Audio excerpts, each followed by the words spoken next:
many years, international development organizations in Canada and around the world have been, watching and monitoring their governments as they make commitment and promise after promise. The financial transaction tax is sort of the only one that really aims to increase general revenue. Oh. Will you go first? Oh, take the call. Don't hurt me. This is probably one of the easiest taxes to collect because the transactions for a lot of these do or will be going through central payment clearing mechanism. Just rotate.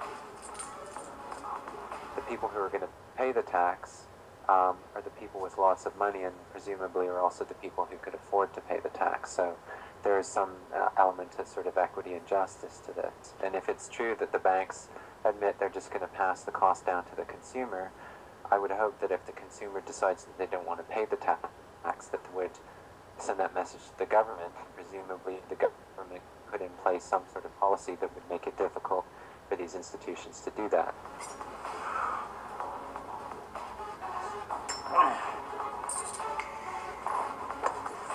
The idea of a global agreement would be to make a source of revenue sustainable and steady, and not leave it up to the particular political situation of each donor country year on year on year.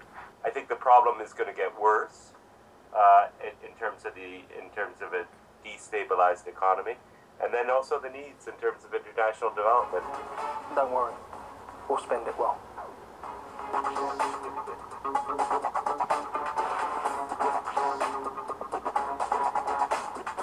If Canada has its way, they'll kill it. But we're hoping that with the MDG, the Millennium Development Goal Review Summit, and the Climate Change Summit coming up, that governments are going to be forced into thinking a little bit more how to finance these things. We all want to eliminate extreme poverty, and we know that it can be done with the money, if we have the money in place.